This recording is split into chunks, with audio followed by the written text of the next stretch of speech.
Hello readers, welcome back to another episode of paper plot. ഇന്ന് ഞാൻ എത്തിയിരിക്കുന്നത് March wrap video ആയിട്ടാണ്. So ഈ മാസം ഭയങ്കര സക്സസ്ഫുൾ ആയിരുന്നു കേട്ടോ. കാരണം 8 ബുക്ക് എനിക്ക് വായിക്കാൻ പറ്റി and I'm so happy. അതൊക്കെ നിങ്ങളുമായിട്ട് ഷെയർ ചെയ്യാനാണ് വന്നിരിക്കുന്നത്. So without further do let's get started. Hikers guide to galaxy ഇതൊരു ക്ലാസിക് സൈഫൈ ബുക്കാണ് കേട്ടോ. സോ ബുക്ക് സ്റ്റാർട്ട് ചെയ്യുന്നത് എർത്ത് നശിക്കാൻ പോകുമ്പോഴാണ് കേട്ടോ. അപ്പോൾ ഒരു ഏലിയൻ ഉണ്ട്. അപ്പോൾ ആ ഏലിയൻ 15 വർഷങ്ങളായിട്ട് എർത്തിൽ പെട്ടെടുക്കുകയാണ്. അപ്പോൾ അയാളുടെ ഒരു ഫ്രണ്ട് ഉണ്ട്. അപ്പോൾ ആ ഫ്രണ്ടിനെ മീറ്റ് ചെയ്യാൻ വേണ്ടിയിട്ടാണ് ഇയാൾ പോകുന്നത്. അപ്പോൾ ഈ ഫ്രണ്ടിൻ്റെ വീട് ഗവൺമെൻറ് പിടിച്ചു വെച്ചിരിക്കുക. അപ്പോൾ റോഡ് അതിലൂടെ പോകുന്ന കാരണം വീട് നശിപ്പിച്ച് കളയാൻ വേണ്ടിയിട്ട് ഗവൺമെൻറ് ഓർഡർ ചെയ്യും. അപ്പോൾ ആ ഒരു പ്രശ്നത്തിൽ കുടുങ്ങിക്കെടുക്കുകയാണ് ഈ ഫ്രണ്ട്. അപ്പോൾ ഈ ഫ്രണ്ട് അതിൻ്റെ ഇതിൽ തല പൊഴിച്ച് നിൽക്കുമ്പോഴാണ് ഈ ഏലിയന് ഇയാളെ കാണാൻ വേണ്ടി വരുന്നത്. എന്നിട്ട് പറയും, നീ ഇത് തല പൊഴിച്ച് ആലോചിക്കണ്ട, കാരണം എർത്ത് നശിക്കാൻ പോവാണ്, അതുകൊണ്ട് തന്നെ ഇതൊന്നും ഇനി ഒരു മാറ്റർ അല്ല എന്ന് പറയും. അങ്ങനെ വൈകാതെ തന്നെ എർത്ത് ഡിസ്ട്രക്റ്റ് ആവുന്നു.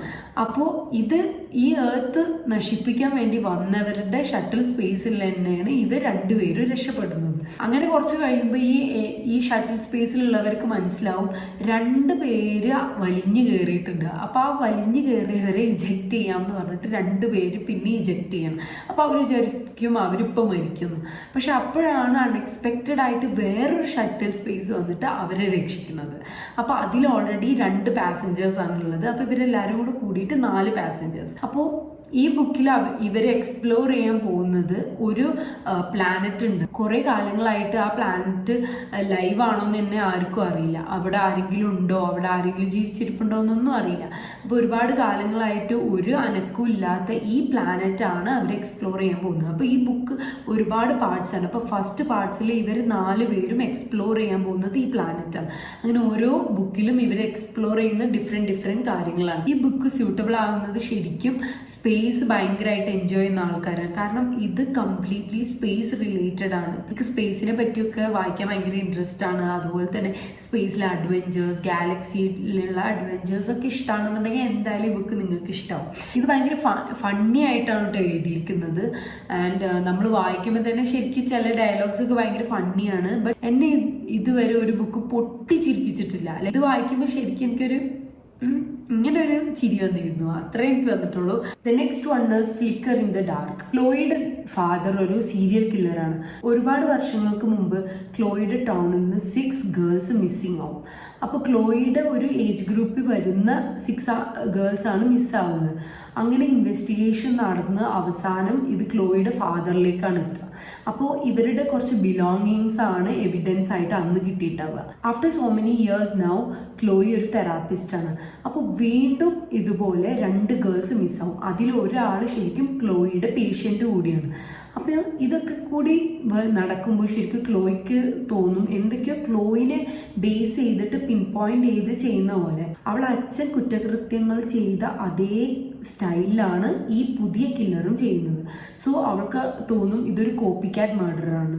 And that's when the story starts. This is so fast paced. നമുക്ക് പെട്ടെന്ന് തന്നെ വായിച്ചു തീർക്കാൻ പറ്റും. ആൻഡ് ഓൾസോ ആ ക്യൂരിയോസിറ്റി, ആരാണ് ഇത് ചെയ്യുന്നതെന്ന് അറിയാനുള്ള ആ ക്യൂരിയോസിറ്റി ഭയങ്കരമായിട്ട് നമ്മളെ പിടിച്ചിരുത്തി വായിപ്പിക്കും. ട്വിസ്റ്റ് ആൻഡ് ടേൺസ് ഒക്കെ ഭയങ്കര ക്രെഡിബിൾ ആയിരുന്നു. ലൈക്ക് നമുക്ക് ഒരിക്കലും അത് വായിക്കുമ്പോൾ അയ്യോ ഭയങ്കര ക്ലീഷേറ്റിക് ആയിട്ട് പോലെ അല്ലെങ്കിൽ ഓവർ ദ ടോപ്പ് ആയിട്ടൊന്നും തോന്നില്ല. ഓരോ ട്വിസ്റ്റ് ആൻഡ് ടേൺസ് കൊടുത്തിങ്ങനെ വേണ്ട കൊടുത്താണ്. ബട്ട് സം ഓഫ് ദം എനിക്ക് പ്രെഡിക്റ്റബിൾ ആയിരുന്നു, some of them was not. But ഒരു ബിഗിനറിന് എന്തായാലും അത്ര പ്രെഡിക്റ്റ് ചെയ്യാനൊന്നും കഴിയില്ല. അത്രയും ബെസ്റ്റ് ആയിട്ടാണ് എഴുതിയിരിക്കുന്നത്. I had so much fun and I really enjoyed it. The next one is murder road. ഇത് സംഭവിക്കുന്നത് ഒരു റോഡിലാണ്. ഈ കൺസെപ്റ്റ് എനിക്ക് ഭയങ്കരമായിട്ട് ഇഷ്ടമായിട്ടോ. ഇതിലൊരു കപ്പിളാണ് വരുന്നത്. അപ്പോൾ അവർ ന്യൂലി മാരീഡ് ആണ്. അവർ ഹണിമൂൺ സ്പെൻഡ് ചെയ്യാൻ വേണ്ടിയിട്ട് അവർ ലൊക്കേഷനൊക്കെ ഇട്ടിങ്ങനെ യാത്ര ചെയ്യുമ്പോഴാണ് പെട്ടെന്ന് ഒരു റോഡിലൂടെ അവർ പാസ് ചെയ്യുന്നത്. ആ റോഡിലൂടെ പാസ് ചെയ്യുമ്പോൾ ഒരു സ്ട്രേഞ്ചർ ഉണ്ടാവും, ഇഞ്ചേർഡ് ആയിട്ട് ഇങ്ങനെ റോഡിൻ്റെ അരികത്തൂടെ നടന്നു പോകുന്നു. അപ്പോൾ അവർ പെട്ടെന്ന് വണ്ടി സ്റ്റോപ്പ് ചെയ്തിട്ട് ആ ഒരു പെൺകുട്ടീനെ രക്ഷിക്കാൻ വേണ്ടിയിട്ട് വേഗം ഹോസ്പിറ്റലിൽ എത്തിക്കും. പക്ഷെ അപ്പോഴത്തേനും ആ കുട്ടി മരിച്ചു പോകും. ആൻഡ് ആ ഇൻവെസ്റ്റിഗേഷൻ പിന്നെ ഇവരുടെ തലയിലാവും. അപ്പോഴാണ് അവരറിയുന്നത് ഇതുപോലെ ഒരുപാട് ഹിച്ച് ഹൈക്കേഴ്സ് ആ റോഡിൽ മരിച്ചിട്ടുണ്ടെന്ന്. അപ്പോൾ ആ റോഡ് കൈൻഡ് ഓഫ് ഹോണ്ടഡ് ആണ്. അങ്ങനെ ഇവർ കുറച്ച് ഡീപ്പ് ഡൈവ് ചെയ്തിട്ടാണ് പിന്നെ നമുക്ക് റിവീലിങ്സ് ഒക്കെ കിട്ടുന്നത്. അപ്പോൾ ടുവേർഡ്സ് ദ എൻഡിങ് നമുക്ക് ഒരുപാട് റിവീലിങ്സോ ഒരുപാട് ട്വിസ്റ്റ് ആൻഡ് ടേൺസ് ഒന്നും ഇല്ല. ബട്ട് ലാസ്റ്റ് നമ്മൾ വായിച്ചു കഴിഞ്ഞാൽ like will be some kind of satisfied feeling നമുക്ക് ഉണ്ടാവും. ആൻഡ് ഭയങ്കര എൻഗേജിങ് ആണ്. Like from the very start it's so much fast paced. Like ഞാൻ ശരിക്കും ഒറ്റ ദിവസം കൊണ്ട് വായിച്ചെടുത്തത്. നമ്മളിങ്ങനെ പേജ് ഇങ്ങനെ ടേൺ ചെയ്തുകൊണ്ടേയിരിക്കും. ഭയങ്കര ഫാസ്റ്റ് പേസ്ഡ് ആണ്. ഇനി ഫാസ്റ്റ് പേസ്ഡ് ആയിട്ട് ഒരു ബുക്ക് ഞാൻ ഒരുപാട് കാലമായിട്ട് വായിച്ചിട്ട്. അപ്പോൾ അത്രയും ഒരു ബിഗിനറിലൊക്കെ എന്തായാലും ഇഷ്ടമാണ്. So definitely this is A good option. Next one is the Thursday murder club.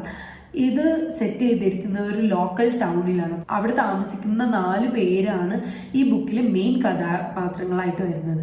അവർ ഭയങ്കര ഫാസിനേറ്റഡ് ആണ് മർഡർ സോൾവ് ചെയ്യാൻ വേണ്ടിയിട്ട്. സോ അവരുടെ മെയിൻ പണി എന്താണെന്ന് വെച്ചാൽ അൺസോൾവ് ആയിട്ടുള്ള മിസ്റ്ററീസ് എടുത്തിട്ട് അത് സോൾവ് ചെയ്യാനാണ് അവരുടെ പണി. അപ്പോഴാണ് അവരുടെ ടൗണിൽ ഒരു മർഡർ ഹാപ്പൻ ചെയ്യണം. അവർക്കത് സോൾവ് ചെയ്യണം. അങ്ങനെ അവർ പോലീസിനെ അസിസ്റ്റ് ചെയ്തിട്ട് കുറച്ച് ഇൻഫോർമേഷൻസ് അങ്ങോട്ട് കൊടുത്തിട്ടും അവിടുന്ന് ഇങ്ങോട്ട് വാങ്ങിയിട്ട് ബാർഗെയിൻ ചെയ്തിട്ടാണ് അവരിത് ത്രൂ സോൾവ് ചെയ്യുന്നത്. നമ്മൾ ഈ 4 ക്യാരക്ടേഴ്സിനെ ഇട്ട് കണക്ട് ആവാൻ കുറച്ച് ടൈം എടുക്കും ബുക്കിൽ. ബട്ട് ഐ തിങ്ക് ഇത് ഫസ്റ്റ് ബുക്കാണ്, ഒരു സീരീസിന്റെ ഫസ്റ്റ് ബുക്കാണ്. So may be second book will be much more interesting. കാരണം നമ്മൾ ആ ക്യാരക്ടേഴ്സിനെ ഇട്ട് കുറച്ചും കൂടെ കണക്ട് ആവാൻ പറ്റും. ആൻഡ് എല്ലാവരും തന്നെ 70+ ഏജുള്ള ആൾക്കാരാണ്. അതുകൊണ്ട് തന്നെ ഭയങ്കര ഫണ്ണി ആയിരുന്നു. ലൈക്ക് അവരുടെ ഇൻവെസ്റ്റിഗേഷൻ പോകുന്ന റൂട്ടൊക്കെ ഭയങ്കര ഇൻട്രസ്റ്റിംഗ് ആയിരുന്നു. 4 പേരും ഡിഫറെൻറ്റ് ക്യാരക്ടേഴ്സ് ഉള്ള 4 പേരാണ്. അതുകൊണ്ട് തന്നെ 4 പേരുടെ വ്യൂസ് നമ്മൾ വായിക്കുമ്പോൾ നമുക്ക് ഭയങ്കര ഇൻട്രസ്റ്റിംഗ് ആയിട്ട് തോന്നും. പിന്നെ ഭയങ്കര കോസി ആയിട്ടുള്ള ഒരു മിസ്റ്ററിയാണ്. നമുക്ക് ഒരുപാട് തല പുകഞ്ഞ് ആലോചിക്കൊന്നും വേണ്ട. എന്നാൽ ട്വിസ്റ്റും ടേൺസിനും ഒന്നും ഒരു കുറവുമില്ലാത്ത നല്ല ഇൻട്രസ്റ്റിംഗ് ആയിട്ടുള്ള ഒരു റീഡാണ്. The next one is tomorrow by Gabrielle Zevin. So ഇത് ഞാൻ ഈ ഓഥറിന്റെ സെക്കൻഡ് ബുക്കാണ്. ഈ ഓഥറിന്റെ ഫസ്റ്റ് ബുക്ക് എനിക്ക് ഭയങ്കരമായിട്ട് ഇൻട്രസ്റ്റിംഗ് ആയിരുന്നു. ഈ സെക്കൻഡ് ബുക്ക് എനിക്ക് അതിനേക്കാളും ഇഷ്ടമായിട്ടോ. സോ ഇത് ബേസ് ചെയ്ത് വരുന്നത് ഗെയിം ആണ് ഇതിലെ മെയിൻ പ്ലോട്ട്. അപ്പോൾ ഇതിൽ വരുന്ന മെയിൻ ക്യാരക്ടർ സാം ആൻഡ് സേഡി. അപ്പോൾ ഇവർ 2 പേരും ചെറുപ്പം തൊട്ടേ ഫ്രണ്ട്സാണ്. അപ്പോൾ ഇവർ മീറ്റ് ചെയ്യുന്നത് എങ്ങനെയെന്ന് വെച്ച് കഴിഞ്ഞാൽ സേഡിയുടെ സിസ്റ്റർ ഹോസ്പിറ്റലൈസ്ഡ് ആണ്. അതുപോലെ സാം ഒരു ആക്സിഡൻറ്റിന് ശേഷം ലൈക്ക് അവരുടെ കാലിന് ഇഞ്ചേർഡ് ആണ്. അപ്പോൾ അവനും ഹോസ്പിറ്റലൈസ്ഡ് ആണ്. ഹോസ്പിറ്റലിലുള്ള ഒരു ഗെയിം റൂമിൽ വെച്ചിട്ടാണ് പിന്നെ ഇവർ 2 പേരും മീറ്റ് ചെയ്യുന്നത്. അപ്പോൾ 2 പേരും തന്നെ ഭയങ്കരമായിട്ട് ഗെയിം കളിക്കാൻ ഇഷ്ടപ്പെടുന്ന 2 ആൾക്കാരാണ്. പിന്നെ അവർ തമ്മിലൊരു ചെറിയ മിസ്അണ്ടർസ്റ്റാൻഡിങ് വരും കേട്ടോ. അവരുടെ ഫ്രണ്ട്ഷിപ്പിൽ, കൊച്ചു ഫ്രണ്ട്ഷിപ്പിൽ ചെറിയൊരു മിസ്അണ്ടർസ്റ്റാൻഡിങ് കാരണം പിന്നെ അവർ സെപ്പറേറ്റഡ് ആവുക. പിന്നെ ആഫ്റ്റർ ഇയേഴ്സ് അവർ പിന്നെയും ഒരു സ്റ്റേഷനിൽ വെച്ച് കണ്ടുമുട്ടാണ്. ആൻഡ് ദെൻ അവർ വിചാരിക്കും പണ്ട് ആ ഒരു ചെറിയ മിസ്അണ്ടർസ്റ്റാൻഡിങ് വളരെ ചെറുതായിരുന്നു. അപ്പോൾ അവർക്ക് റിയലൈസ് ചെയ്യും. ആൻഡ് അവർ വിചാരിക്കും ഇത്രയും ചെറിയൊരു കാര്യത്തിന് വേണ്ടിയിട്ട് അവരുടെ ഫ്രണ്ട്ഷിപ്പ് അവർ ഒഴിവാക്കി. അതുകൊണ്ട് തന്നെ ആ ഒരു റിഗ്രറ്റ് അവരിലുണ്ട്. അങ്ങനെയാണ് വീണ്ടും അവരുടെ ആ ഒരു ഫ്രണ്ട്ഷിപ്പ് അവിടുന്ന് സ്റ്റാർട്ട് ചെയ്യുന്നത്. ത്രൂ ഔട്ട് ദ ബുക്ക് നമുക്ക് കാണാം അവർ 2 പേർക്കും നല്ല പൊട്ടൻഷ്യലുള്ള 2 ക്യാരക്ടേഴ്സാണ്. സോ 2 പേരും ഗെയിംസ് ആണ് ബിൽഡ് ചെയ്യുന്നത്. ഗെയിംസിനെ പറ്റിയിട്ടൊക്കെ ഭയങ്കരമായിട്ട് ഡിസ്ക്രിപ്റ്റീവ് ആയിട്ടാണ് ഈ ഓഥർ എഴുതിയിരിക്കുന്നത്. നമുക്ക് പോലും ശരിക്കും ആ ഗെയിം കളിക്കാനൊക്കെ തോന്നിപ്പോകും.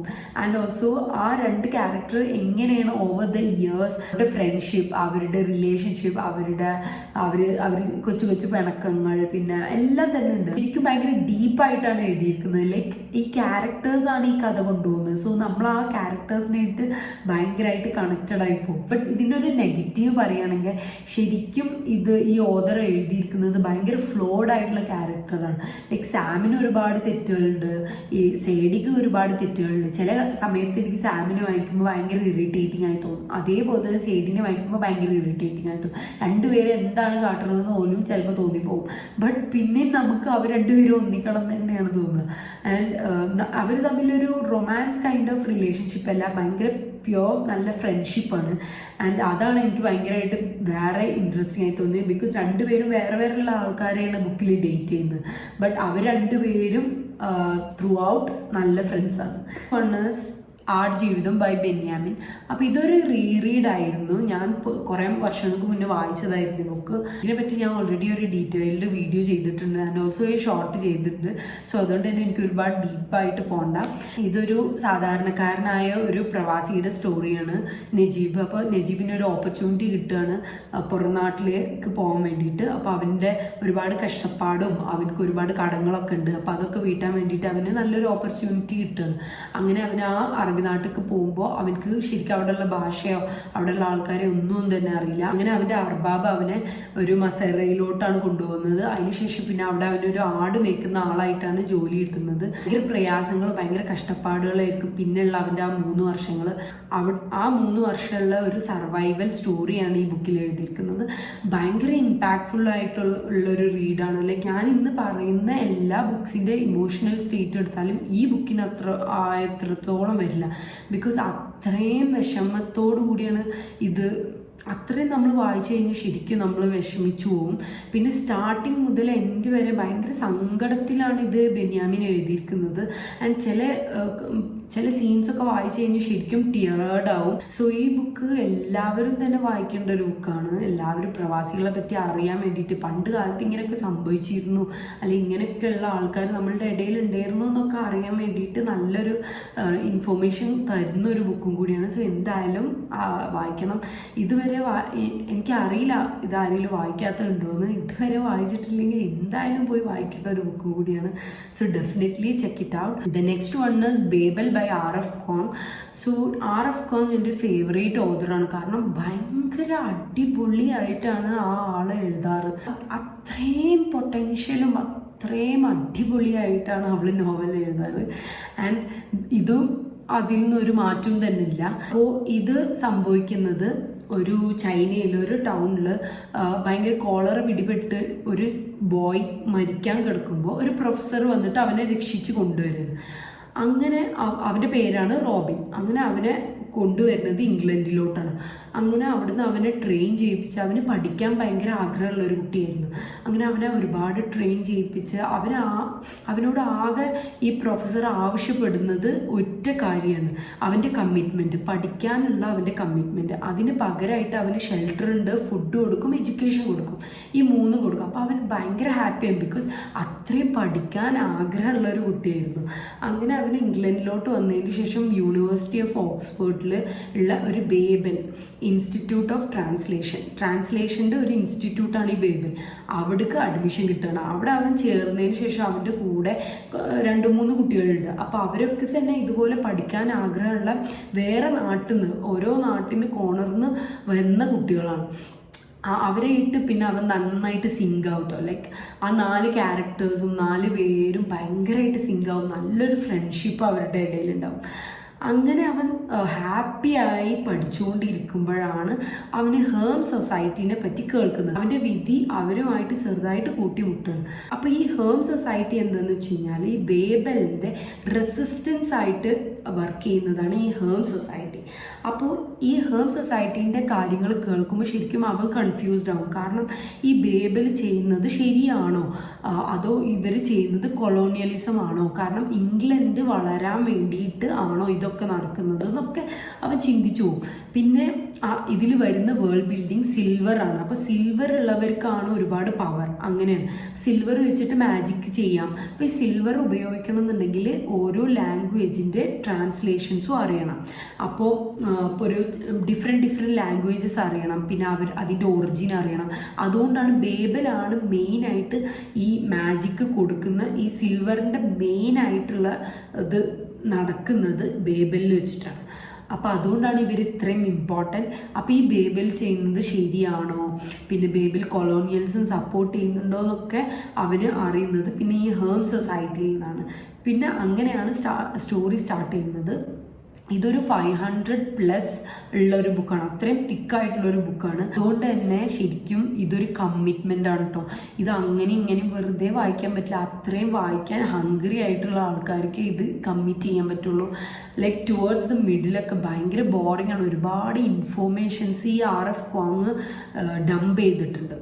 And I think she researched a lot. ഒരുപാട് റിസേർച്ച് നടത്തിയിട്ടായിരിക്കും ഇത്രയും ഇൻഫോർമേറ്റീവായിട്ട് എഴുതിയിട്ടുണ്ടാവുക. അത്രയും ഇൻഫോർമേഷൻസ് ഉണ്ട് ഇതിൽ. അത്രയും ഇൻട്രസ്റ്റിംഗ് ആണ്. പിന്നെ നമ്മൾ ആ ക്യാരക്ടേഴ്സിനായിട്ട് ഭയങ്കരമായിട്ട് കണക്ട് ചെയ്തു പോകും. ആൻഡ് പല കാര്യങ്ങളും അവർക്ക് സംഭവിക്കും. അപ്പം നമ്മൾ ഭയങ്കരമായിട്ട് സങ്കടപ്പെടും. അപ്പം അങ്ങനെയൊക്കെയുള്ള, കാരണം ഒരു വലിയൊരു ഇൻസ്റ്റിറ്റ്യൂഷനെ എഗെയിൻസ്റ്റ് ആയിട്ടാണ് പിന്നെ ഇത് പോകുന്നത്, like resistance in the form. അപ്പം എന്തായാലും ഒരുപാട് എക്സ്പ്ലോഷൻസും ഒരുപാട് കാര്യങ്ങൾ ക്യാരക്ടേഴ്സിന് സംഭവിക്കാം. അപ്പം അങ്ങനെയൊക്കെ ഭയങ്കരമായിട്ടുള്ളൊരു ഇമോഷണൽ റോളർ കോസ്റ്ററാണിത്. The last but the least is vampires of El Norte. അപ്പോൾ ഇതിൽ മെയിൻ ക്യാരക്ടറാണ് നേന. അപ്പം നേനയുടെ ബെസ്റ്റ് ഫ്രണ്ടായിരുന്നു നെസ്റ്റർ. അവർ രണ്ടുപേരും ചെറുപ്പകാലം തൊട്ട് ചെറിയ കുട്ടികളാകുമ്പോഴത്തേനും ഭയങ്കര ഫ്രണ്ട്സാണ്. അപ്പോൾ അവർ രാത്രി അവർ പാരൻസിനെയൊക്കെ കണ്ണു വെട്ടിച്ച് രാത്രി പുറത്തിറങ്ങി രണ്ടുപേരും ഇങ്ങനെ എക്സ്പ്ലോർ ചെയ്യും. അങ്ങനെ ഒരു ദിവസം എക്സ്പ്ലോർ ചെയ്യുന്നതിൻ്റെ ഇടയിലാണ് ഒരു മോൺസ്റ്റർ വന്നിട്ട് നേനനെ അറ്റാക്ക് ചെയ്യുന്നത്. അപ്പോൾ ഇതൊരു ഹൊറർ ബേസ്ഡ് സ്റ്റോറിയാണ്. ഇതിലപ്പോൾ മോൺസ്റ്റേഴ്സ് ഉണ്ട്. അങ്ങനെ നെസ്റ്റർ അവളെ വേഗം വീട്ടിലെത്തി. അങ്ങനെ അവൾ വീട്ടിലെത്തുമ്പോൾ ശരിക്കും നെസ്റ്റർ വിചാരിക്കും അവൾ മരിച്ചു പോയിന്ന്. അപ്പോൾ നെസ്റ്റർ വിചാരിക്കും, നെസ്റ്റർ നേന മരിച്ചെന്ന് വിചാരിച്ചിട്ട് നെസ്റ്റർ നാടുവിടും. പക്ഷേ നേന മരിച്ചിട്ടില്ല. അങ്ങനെ ഒരുപാട് വർഷങ്ങൾക്ക് ശേഷം പിന്നെ ഈ നെസ്റ്റർ നാട്ടിലേക്ക് തിരിച്ചു വരുമ്പോഴാണ് അറിയുന്നത് നേന മരിച്ചിട്ടില്ല. സോ ഇതൊരു ഹിസ്റ്ററിക്കൽ ഫിക്ഷൻ പോലെയാണ് എഴുതിയിരിക്കുന്നത്.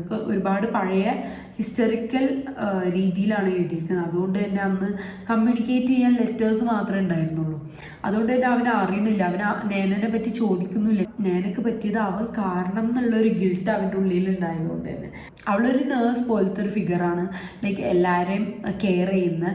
അതുപോലെ നെസ്റ്റർ ഒരു സോൾജിയറാണ്. അപ്പോൾ അവർ രണ്ടുപേരും ഈ ഒരു നാടിനെ രക്ഷപ്പെടുത്താനുള്ള ഈ മിഷനിൽ ഏർപ്പെടുകയാണ്.